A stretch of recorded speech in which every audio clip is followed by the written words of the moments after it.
Welcome to HFY Vault channel. Real stories, real feelings.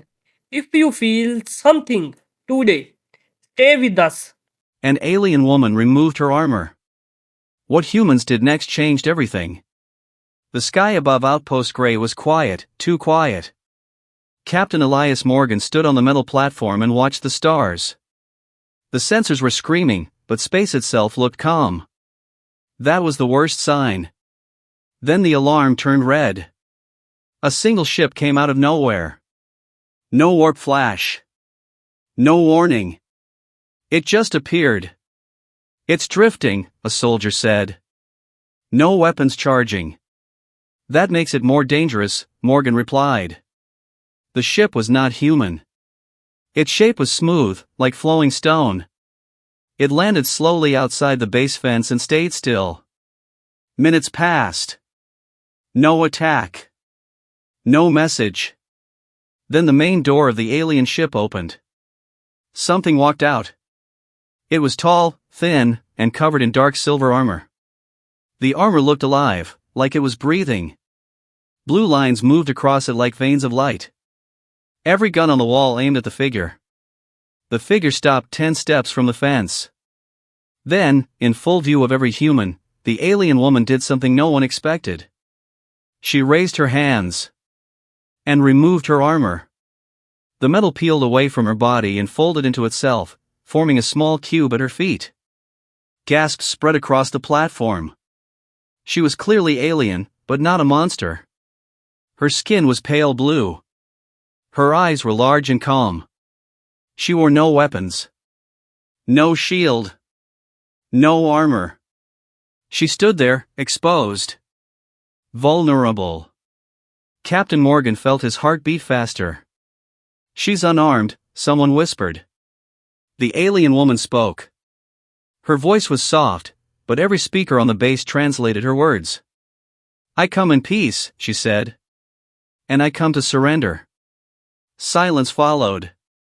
This moment would change everything. Her name was later recorded as Saris Vallon, envoy of the Karai Union. At that time, no one knew what that meant. All Captain Morgan knew was this: no alien had ever surrendered to humans before. Protocol said one thing. Fear said another. Morgan raised his hand. "Lower weapons," he ordered. Some soldiers hesitated. "She could be lying," one said. "She removed her armor," Morgan replied. That took courage. The gates opened. Saris walked forward slowly. Her hands stayed open. Her eyes never left the humans. Inside the base, medics waited, ready for anything. Instead of chains, Morgan offered water. Saris looked at the cup with confusion. "For me?" she asked. "Yes," Morgan said. She accepted it with both hands, like it was something precious. "This is kindness," she said softly. Humans did not know it yet, but that small act would echo across the galaxy. Saris told her story over many hours. The Karai Union was old. Very old. It ruled hundreds of systems. It believed in control, not mercy. Weak worlds were taken. Strong ones were forced to serve. Human space sat at the edge of known territory. The Union had been watching. "They plan to erase you," Saris said. "Your kind grows too fast. You fight too hard." Morgan clenched his fists. "Then why are we still here?" "Because I disobeyed," she answered. Saris was a commander. She was sent to study humans and report back. What she found shocked her. Humans fought each other, yes. But they also saved strangers. They cared for the sick. They cried for enemies. They rebuilt after loss. "In my people," Saris said, "compassion is weakness. But in you, it is strength." She removed her armor because it was a symbol. Karai armor was not just protection. It was authority. Control. Fear. By removing it, she rejected her empire. "I knew you might kill me," she said. "But I hoped you would not." Morgan met her eyes. Why? Because if humans choose mercy, Saris said, then the galaxy may survive. The Union did not stay silent. 3 days later, warships appeared at the edge of the system. Not one. Not two. A fleet. Outpost Grey was not ready for war. Earth was not ready either. Saris stood with the human commanders as the screens filled with enemy ships. They came for me, she said. And now for you. Morgan turned to her. You knew this would happen. Yes, she replied. And still I came. The Union sent a message. Return the traitor, the voice said. Or be erased. All eyes turned to Morgan. He could save Earth by giving her up. He could hand Saris back. The room was silent. Then Morgan spoke. No. The word was small. Simple. Final. Saris looked at him in shock. She trusted us, Morgan said. That matters. The Union laughed. Then you will burn with her. Humans did not have the strongest ships. They did not have the best weapons. But they had something the Union did not understand. They had allies. Morgan sent a signal across human space. Not a call for war. A call for help. Civilian ships arrived first. Then miners. Then traders. Old ships. New ships. Armed and unarmed. People who had lost homes to pirates. People who had been saved by strangers. People who believed in standing together. Saris watched the growing fleet with tears in her eyes. You should run, she told Morgan. This fight is impossible. Morgan smiled slightly. We do impossible things. The battle began. Union ships fired without mercy.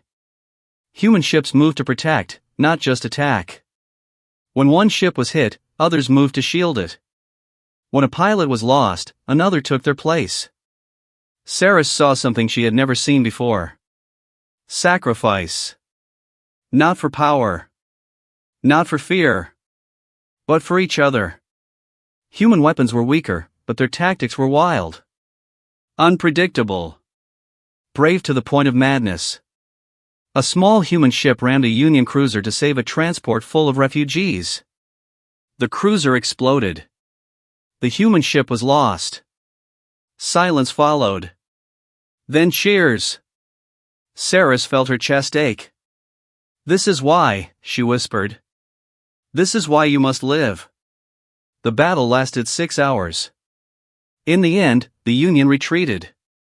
Not because they were defeated, but because they were shaken. They had never faced an enemy that fought like this.